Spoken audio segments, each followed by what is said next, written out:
مناسبة لحية لباتنك جون وحان دمان همبليو دريا دمان ومدة الشعب كرير سوماليلاند وحاسي قارده عاوده هالكن همبليو دريا انت بدرشان joogtaa ee aan hortooda ka hadlayo oo ugu horeeyo madaxweynaha jamhuuriyadda Soomaaliland madaxweyne ku-xigeenka gudoomiyaasha golayaasha wasiirada xildhibaanada iyo madaxda kale ee faraha badan ee qaranka madaxweyne ku-xigeenka hore gudoomiyaasha hore golayaasha iyo saaxiibada aan isku daadahayn oo halkan qaarkood fadhiyaan caawa baan u wada mahadnaqayaa intiina kalaba rag iyo dumarba salaamu calaykum mar labaad inta kadib waxaan maanta u hambalyeeyaa shacabka reer Soomaaliland 26 Juun oo anigu shakhsiyan aan u arko anigoo aan hadalkii Axmed Ismaaciil Samatar aan jarafaynin aan maxayto ka haldayn inay tahay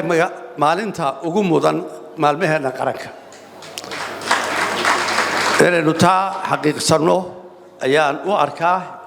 in loo baahan yahay ma sidoo uu yiri macnaheedu inayna maalmo kale oo qaran lahayn maalmaheena kale qaranka mid walba inta ay mudan tahay inta loo baahan yahay in la xoojiyo oo la mariyo ayay u baahan tahay munaasabadeeda laakiin tan waxaan u arkaa inay munaasabada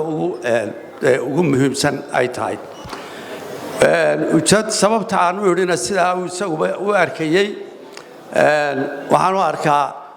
mid kaliya aan wax khilaaf ka taagnayn binaadam baynaado khilaafku waa u dhalanay laakiin maalmahan isku khilaafsanahay baa jira oo loo kala duwan yahay baa jira maalinta inaan isku khilaafsanayn reer Soomaaliland wada ogol yahay ee loo wada dabaal degay ee loo wada cayaaray ee loo soo wada jeeday waa maanta 26 June maanta ciideedi kartaa mid wal aqligu ka suuray oo si kale wax ark eegaya mooyaane aan cidina diidi karin oo cidina ka hor imaan karin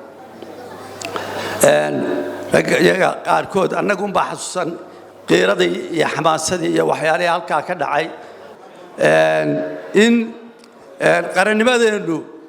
meesha ay ka dhalan karto ama ka hagaagi karto ama ka soo dhawaan kartana in la eego oo u baahan tahay